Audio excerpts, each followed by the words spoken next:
CPM ഒറ്റ പേരിലേക്ക് ഏതാണ്ട് എല്ലാ ജില്ലകളിലും സ്ഥാനാർത്ഥികളെ പ്രഖ്യാപിച്ചിരിക്കുന്നു. അതിപ്പോൾ തിരുവനന്തപുരം ജില്ല നമുക്കൊന്ന് ജസ്റ്റ് ഓടിച്ചു നോക്കാം. വി ശിവൻകുട്ടി മന്ത്രി, നേമത്ത് അദ്ദേഹത്തിന്റെ പേര് വന്നിട്ടുണ്ട്. അതെനിക്ക് തോന്നുന്നുണ്ടോ ശിവൻകുട്ടി അവിടെ ജയിക്കുന്നു? ശിവൻകുട്ടിയെ സംബന്ധിച്ച് ഇപ്പൊ ഇത്തരത്തിലുള്ള അല്ലെങ്കിൽ മുൻകാലങ്ങളിലെ അദ്ദേഹത്തിന്റെ പ്രവർത്തനങ്ങളാണെങ്കിലും അങ്ങനെ ഒരുപാട് ട്രോളുകൾ നേരിടേണ്ടി വന്നിട്ടുള്ള ഒരു മന്ത്രി തന്നെയായിരുന്നു വി ശിവൻകുട്ടി എന്ന് പറയുന്നത്. പക്ഷേ വിദ്യാഭ്യാസ മന്ത്രി ആയിരിക്കെ അദ്ദേഹത്തിന്റെ കൂടെയുള്ള ആൾക്കാരുടെ അല്ലെങ്കിൽ ആ ഒരു ടീമിന്റെ ഗുണം കൊണ്ടായിരിക്കാം വിദ്യാഭ്യാസ മേഖലയെ സംബന്ധിച്ച് അങ്ങനെ കൂടുതൽ പരാതി അല്ലെങ്കിൽ വിദ്യാഭ്യാസ മന്ത്രിയെ സംബന്ധിച്ചൊരു പരാതി എന്ന രീതിയിൽ വകുപ്പിനെ സംബന്ധിച്ച് അതെ വകുപ്പിന് അത്രയധികം അങ്ങ് പ്രശ്നങ്ങളോ അല്ലെങ്കിൽ അത്രയധികം പോരായ്മകളെ പറ്റിയിട്ടൊന്നും അധികം ആരും അല്ലെങ്കിൽ അത്ര പ്രശ്നങ്ങളൊന്നും രേഖപ്പെടുത്തിയിട്ടില്ല.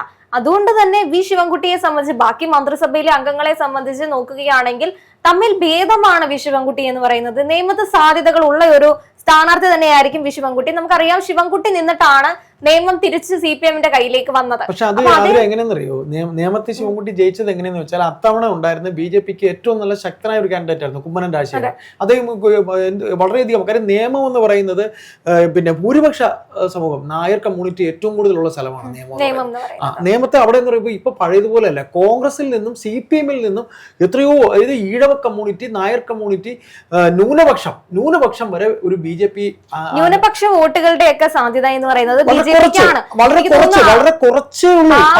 രീതി കൊണ്ട് തന്നെ ആയിരിക്കാം ശിവൻകുട്ടി അല്ലെങ്കിൽ മന്ത്രി വി ശിവൻകുട്ടിയാണ് നിയമത്തെ മത്സരിക്കുന്നതെങ്കിൽ BJP-ക്ക് നിയമത്തെ ഒരു പ്രധാന മണ്ഡലമായിട്ട് കാണുന്നത് തന്നെയാണ്. അപ്പൊ ആ ഒരു നിയമത്ത് മത്സരിക്കാൻ ഉദ്ദേശിക്കുന്നത് രാജീവ് ചന്ദ്രശേഖർ എന്ന് പറയുന്ന BJP-യുടെ സംസ്ഥാന പ്രസിഡന്റ് തന്നെയാണ്, അധ്യക്ഷൻ തന്നെയാണ് മത്സര രംഗത്തേക്ക് ഇറങ്ങുന്നത്.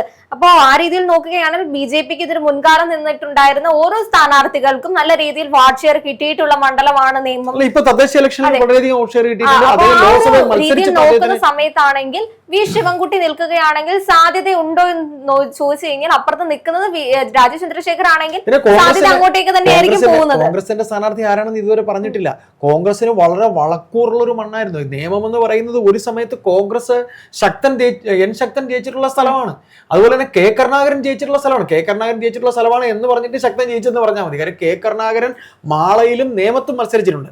അപ്പൊ ഇവിടെ ഇത്തവണ കോൺഗ്രസ് ഇനി ആരെയാണ് സ്ഥാനാർത്ഥിയാക്കുന്നത് എന്ന് ഒരു ത്രികോണ മത്സരം, ശക്തമായൊരു ത്രികോണ മത്സരം നടക്കും.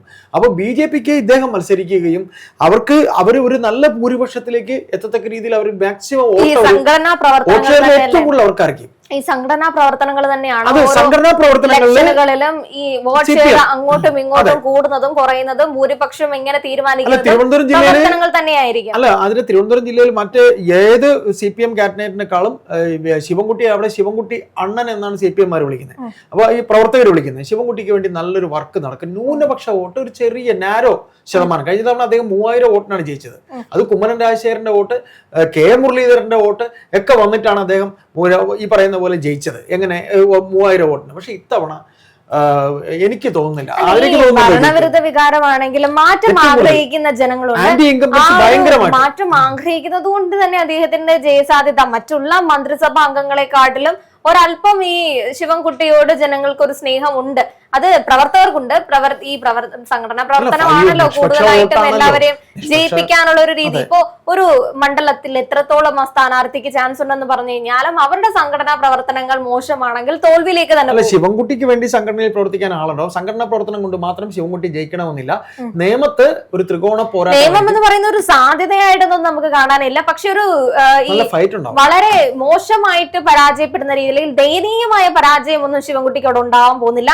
2ാം സ്ഥാനത്തേക്കോ അല്ലെങ്കിൽ 3ാം സ്ഥാനത്തിന്റെ അപ്പുറത്തേക്ക് 2ാം സ്ഥാനത്തേക്ക് പോകാനുള്ള ഒരു ചാൻസ് ആണ് കാണുന്നത്. പിന്നെ വർക്കലയിൽ ബിജോയുടെ പേര് പറയുന്നുണ്ട്, OS അംബിക ആറ്റിങ്ങൽ, DK മുരളി വാമനപുരം, കടകംപള്ളി സുരേന്ദ്രന്റെ പേര് കഴക്കൂട്ടത്ത് തന്നെയാണ് വരുന്നത്. നമ്മൾ ഇതിൽ എടുത്തു പറയേണ്ട ഒരു കാര്യം ജോയിയുടെ കാര്യം കൂടെ നമുക്ക് പറയാം. ജോയി എന്ന് പറയുന്നത് തിരുവനന്തപുരത്ത് പാർട്ടിയുടെ ജില്ലാ സെക്രട്ടറിയാണ്.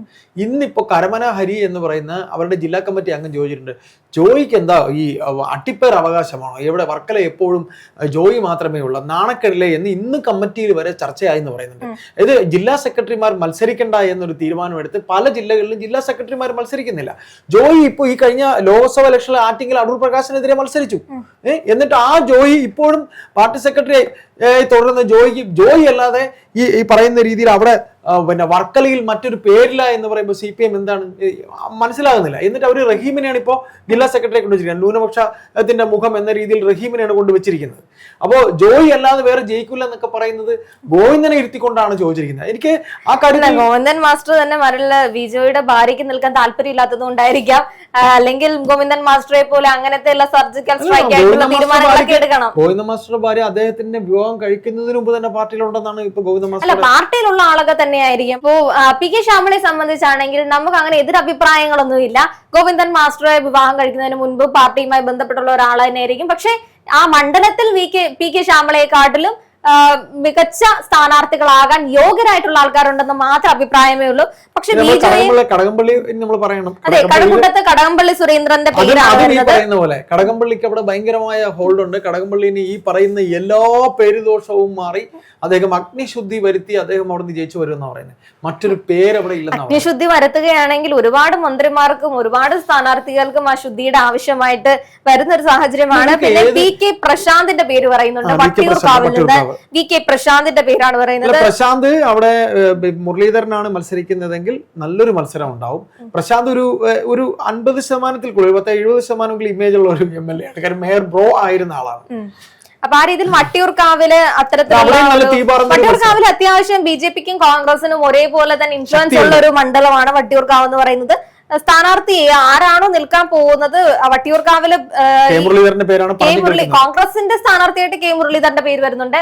BJP സ്ഥാനാർത്ഥിയായിട്ട് ശ്രീലേഖ IPSന്റെ പേരാണ് വരുന്നത്. പക്ഷെ നിർണയങ്ങളൊന്നും ആയിട്ടില്ലല്ലോ, അല്ലെങ്കിൽ അവസാനഘട്ട പേരല്ല, ആ രീതിയിലുള്ളൊന്നും വന്നിട്ടില്ല. അരുവിക്കര, പാറശാല, കാട്ടാക്കട, നെയ്യാറ്റിൻകര, അരുവിക്കരയിൽ നിന്ന് G സ്റ്റീഫന്റെയും പാറശാലയിൽ CK Harindran, IB Satheesh Kattakada, Ansalan Neyyattinkara. അപ്പൊ ഇതില് സ്റ്റീഫൻ ജയിച്ചു പോയത് എനിക്ക് തോന്നുന്നു കഴിഞ്ഞ തവണ ഒരു ഭരണത്തോടുള്ള ഒരു താല്പര്യവും, അതുപോലെ അരുവിക്കരയിൽ ഇദ്ദേഹമാണ് ശബരിനാഥാണ് കോൺഗ്രസ് തന്നെ പാലം ഭരിച്ചിട്ടാണ് സ്റ്റീഫൻ ജയിക്കുന്നത്. സ്റ്റീഫൻ ജയിക്കുന്ന ആർക്കും ഒരു ധാരണ, CPM-മാർക്ക് ഒരു ധാരണ ഉണ്ടായിരുന്നില്ല. പിന്നെ നമുക്ക് എടുത്തു പറയേണ്ട ഹരീന്ദ്രന്റെ കാര്യം. പാറശാല ഹരീന്ദ്രൻ എന്ന് പറയുന്ന വ്യക്തി MLA എന്ന രീതിയിൽ അദ്ദേഹം മണ്ഡലത്തിൽ ഉടനീളം പ്രവർത്തനങ്ങൾ കാഴ്ചവെച്ചിട്ടുണ്ട്. അവർ ഈ 3 MLA-മാരുടെ കാര്യത്തിലും CPM-ന് പ്രത്യേകിച്ച് പിണറായി വിജയന് ഒരു പ്രതീക്ഷയുണ്ട്. പക്ഷേ കോൺഗ്രസ് നിർത്തുന്ന സ്ഥാനാർത്ഥികൾ ആരൊക്കെയാണ് എന്നുള്ളത് നോക്കി ഇവർ ചെയ്ത പ്രവർത്തനങ്ങൾ നിൽക്കുമ്പോഴും ആന്റി ഇൻകംബൻസിയുടെ ഫലമായിട്ട് ചിലപ്പോൾ മാറി വരാനുള്ള സാധ്യതയും കാണുന്നുണ്ട്. അപ്പൊ ഇങ്ങനെ നോക്കുമ്പോൾ സാധ്യതകൾ എന്തൊക്കെയാണ്? നെയ്യാറ്റിൻകരയിലെ CPM-ന്റെ സാധ്യതകൾ. നെയ്യാറ്റിൻകരയിൽ ആൻസലൻ പിന്നെ ഒരു നാടാർ കമ്മ്യൂണിറ്റി ഏരിയയാണ്, ഹിന്ദു നാടാർ ക്രിസ്ത്യൻ നാടാർ ഏരിയയാണ് നെയ്യാറ്റിൻകര.